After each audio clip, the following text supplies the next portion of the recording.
Dictation start होगा 5 second बाद। Start. महोदया, हमारा यह कर्तव्य होना चाहिए कि वह हमारे परिवार का व्यक्ति है, हमारे घर का व्यक्ति है, हमारे समाज का व्यक्ति है। इस कर्तव्यपरायणता का अभाव हो रहा है, जिसकी वजह से जो हमें सेवा इनको देनी चाहिए वह सेवा इनको नहीं मिलती है।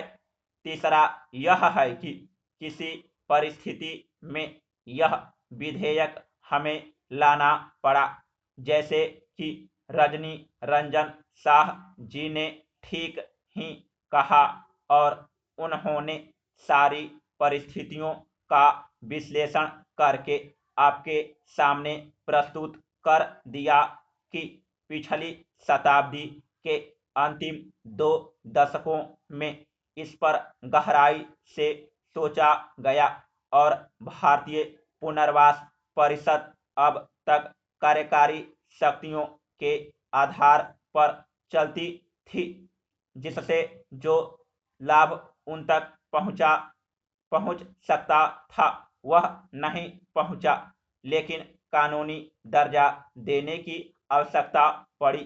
इसलिए हम आपके सामने यह बिल लाए हैं। Paragraph change. मैं बोलने जा रहा हूं।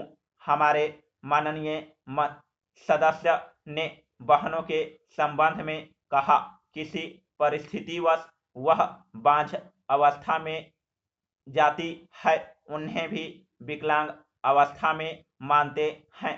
माननीय सदस्य ने एक और प्रश्न उठाया है कि सरकारी नौकरियों में उनके लिए क्या प्रावधान है। उनके लिए 3% का प्रावधान है। एक बात और मैं विशेष रूप से आपसे निवेदन करना चाहता हूं कि मेरे पास इस तरह के जो भी पत्र आते हैं, जो भी विकलांग हैं, असमर्थ हैं, जिन्होंने शिक्षा प्राप्त कर ली है, योग्य हैं, लेकिन उनको कहीं नौकरी नहीं मिलती है। इस संबंध में मेरा कहना यह है कि 3% तो उनके लिए निश्चित ही है। इसके अलावा भी हम उन विभागों को उनके लिए पत्र लिखते हैं। यह हम अपना कर्तव्य समझते हैं। हमारा यह फर्ज है। सार्वजनिक क्षेत्र में जितने उद्योग धंधे हैं, मैं उन्हें भी लिखने के लिए तैयार हूं। जो निजी क्षेत्र में भी उनके पास भी मैं विकलांग भाइयों और निर्बल भाइयों के संबंध में अपनी सिफारिशें, अपनी अनुशंसा नौकरी के लिए भेजने के लिए प्रस्तुत हूं।